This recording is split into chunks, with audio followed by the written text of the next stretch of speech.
Ladies and gentlemen, look what I have.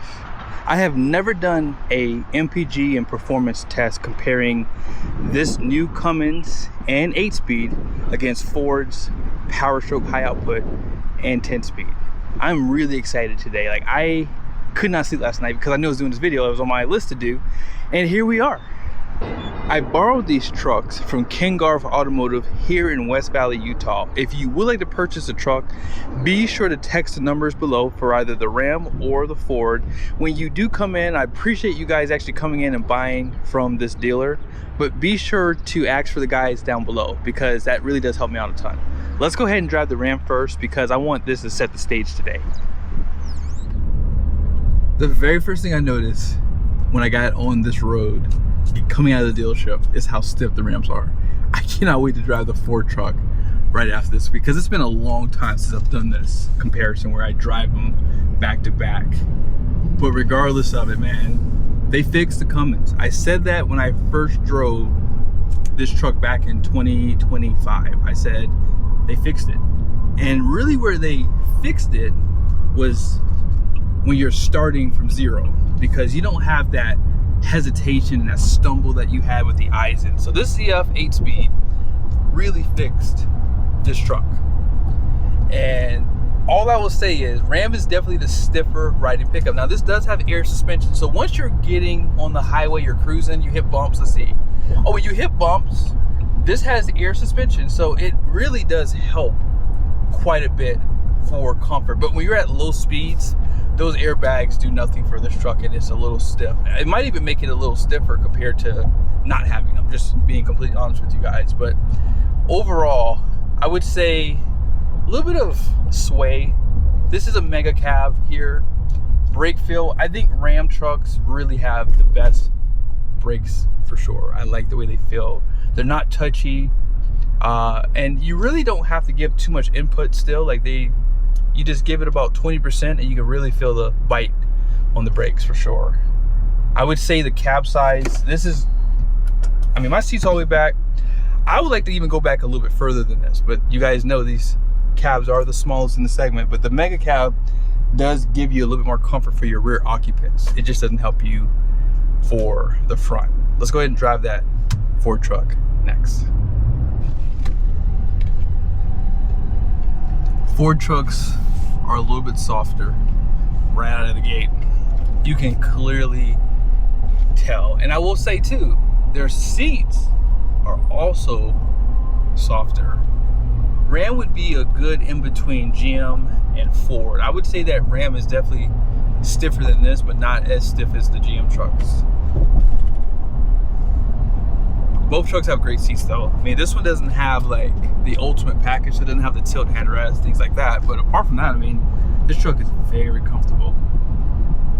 Love how big the cab is. Let me see here. I'm gonna put the seat all the way back. See, my legs are pretty much on this part of the cushion, right? On the Ram, I feel like my leg was kind of up a little bit like that. And that's the main reason why I say the Ford trucks have the bigger cab, and it does make a big difference for comfort, right? I mean, I don't even have to be back this far, and I can still adjust the pedals. Both trucks have that option, right? But if I were to go get a GM truck, you cannot adjust the pedals, but the cabs are still bigger than the Ram. So yeah, I think between Ford and GM, you'll be a little bit more comfortable because there's just more room for these longer leg that I have here. Now, brake feel,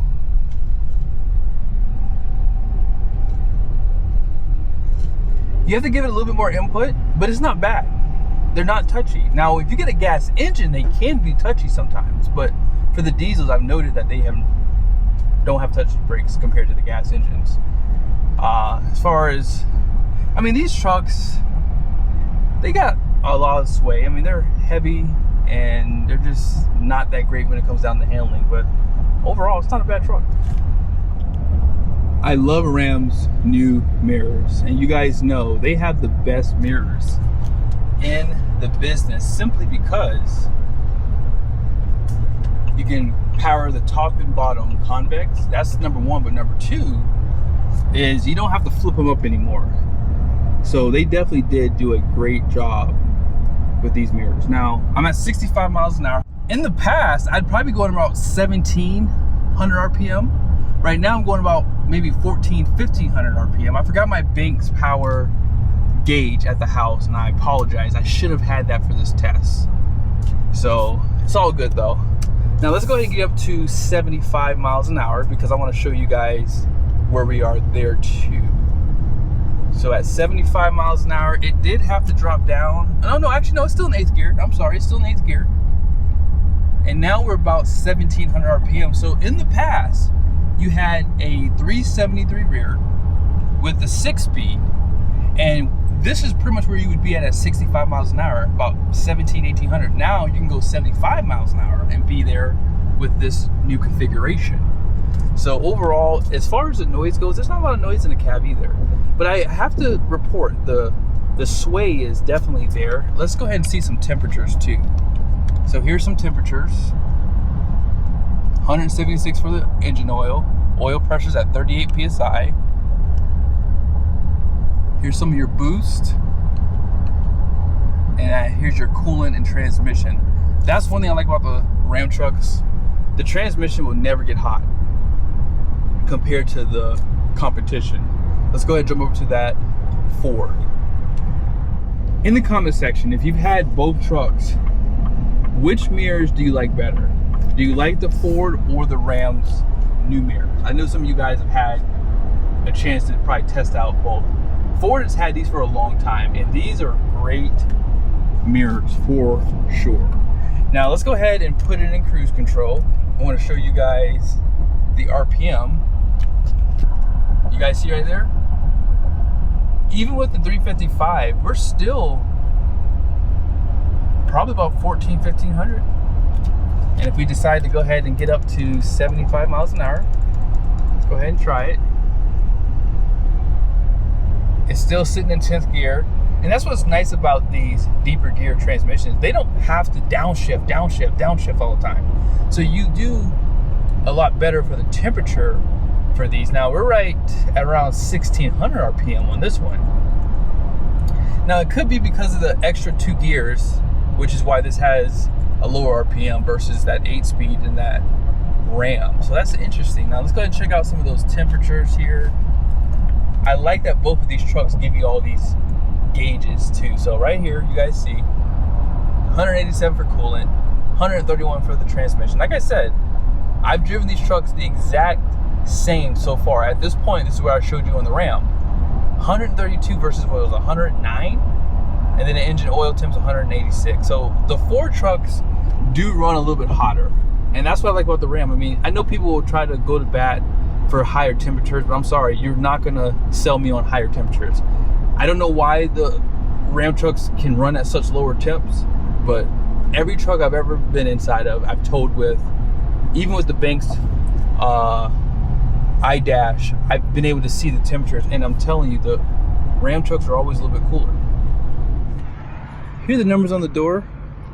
You guys see the axle rating, 6,000 pounds out front, 7,000 for the rear for the Ram, 12,300 pound gross fuel core rating. All-in payload capacity is 3,789 pounds, and then tire pressure 80 out back, 65 out front. For the Ford, the front gross axle rating is 5,200 pounds, 7,230 pound rear axle rating, and then gross fuel core rating is 12,000 pounds. All-in payload, however, is 4,054 pounds, and if it had a 12.3, it'd be 4,300 pounds for the gross fuel core rating. So 12,100 pounds GVWR, like that Ram basically, it'd be 300 pounds more. Tire pressure 60 out front, 80 in the rear. We're pretty much at the midpoint. We've gone about 6 miles. Okay. Exit 13. I'm gonna show you guys the fuel economy numbers. Now we gotta do the performance test really soon here. Once we get to the midpoint with the Ford, I'll show that to you, but we're gonna come to a complete stop up here. You guys see that? We're at 16.7. I will admit that is not good. I'm just gonna tell you right now. I really hope the Ram can really pick things up a notch here in a second, because if it doesn't, that Ford is going to really be able to just clean up today, because it's got to beat it on the MPG, because it will not on the performance. We are getting off, and I cannot wait to show you guys where we are for the Ford. Let me just get there. I thought I was there and I'm not. Okay, here we go. We're at 17, 5.9 miles. Let me see if I can go through this light. However, I don't want to catch this light because we didn't catch it for the Ram either. So nice. So this is almost apples to apples so far with the driving. Almost. I've had like maybe like 1 or 2 extra stops maybe with the Ram, but man, that's not bad, guys. We're at 17.2, so we are ahead, I believe, right? You guys know more than I do. I can't remember. I know you Ram fanboys are real nervous in the comment section. You guys know how this is going to end, but it's just fun to do. 430 horsepower, 1,075 pound-feet of torque, larger intake valve and exhaust valves, no more grid heater, so this does perform better, and the 8-speed should help a little bit. Let's see how it does getting to 60. Here we go.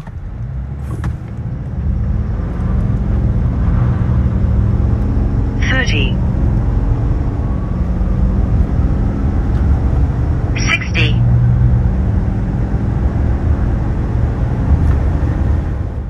you Ford guys are probably right now eating popcorn, just waiting to see how this high output power stroke does against this Cummins, and we all know how this is going to go.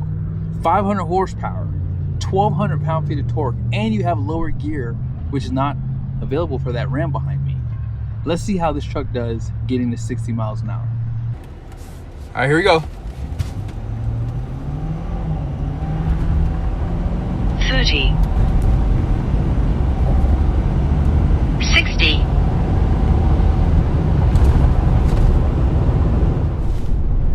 I don't know when Ford decided to take away the sport mode. I thought there was a sport mode for these Super Duties. Maybe I've been thinking about the half ton. Someone can let me know in the comment section, but this 2026 does not have sport mode. So you have Eco, tow haul, normal, and then you have the slippery and off-road. So we'll just finish off in Eco mode. But yeah, the Ram truck got walked as you would have expected. I mean, there's no shocker to that at all. I'm not shocked at all. But yeah, one thing I'll tell you is I did not know this, guys, and I'm so sorry. I just noticed that this truck, the exhaust filter's at like 80%. So I don't know if that's going to really affect the fuel economy, because I don't think it's in a region. I don't feel like it is. But regardless of it, I just wanted to make that point here. I just noticed that. But even up until 30 miles an hour, the Ford was ahead. It was ahead the entire time. And even through the quarter mile, it was at what, 10.3 something versus 10.88 with the Ram. So yeah, it's just, these Ford trucks, they put the power down a lot better. And it's simply because they have more power too. So there's that as well. Now remember, torque management does affect these a little bit. And I am at about what, 5,000 feet for my altitude, and the density altitude is 6,135 feet, just so that's something to keep in mind too. So yeah, we are definitely going to see a difference in the performance simply because of this altitude. We're going about 60 miles an hour. Go ahead and take my foot off the throttle. You guys see that exhaust brake? One of the best in the business. And this is why people choose Ram trucks. I still think to this day, Rams are the best trucks for towing. Has nothing to do with power, in my opinion. I think that every one of these trucks will pull any size trailer up a grade within its limits, obviously. But this exhaust brake is a beast. So I want you guys to be able to see right here, engine braking, all right?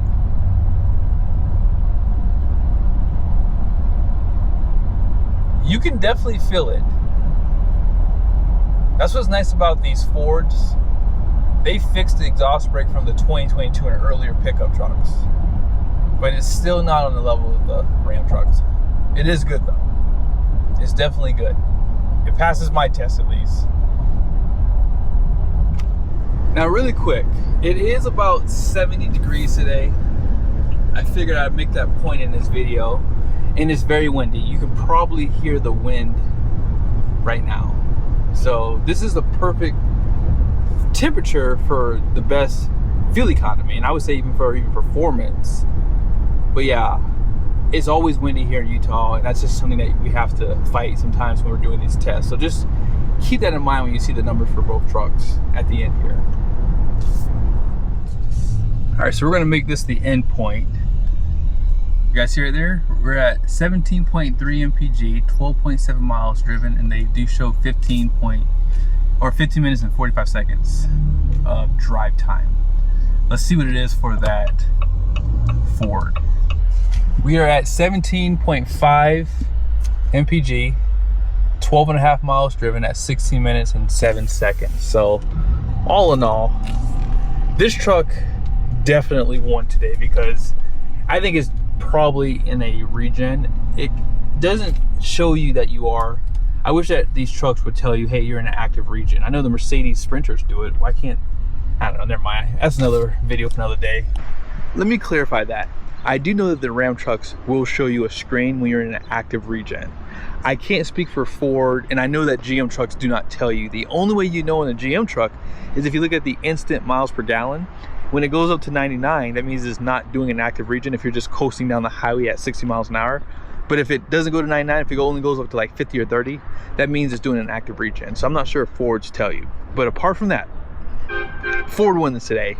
Fuel economy, performance-wise, it just cleaned up, and it always does because this truck has a ton of power, and Ram has not responded yet. So here's what we're gonna do. I'm gonna bring a GM truck here at some point.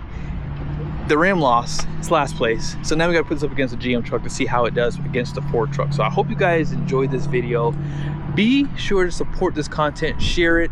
These videos are not my favorite to do anymore because it's a lot of work. I'll be honest with you guys, you probably noticed I have not done a lot of MPG and performance tests because I don't get a lot of views on them. And this is a lot of work to do this. Like, I hate doing these videos because editing is just a beast doing it. So yeah, and I like doing it back to back on the drive because it just makes it easier for you guys to see the point of view, but it's hard for me to remember because I have to take notes in my head and then have to write it down when I get back here so I remember every spot of where I did everything at. So it's not easy doing these tests. So yeah, support the content. See you guys soon.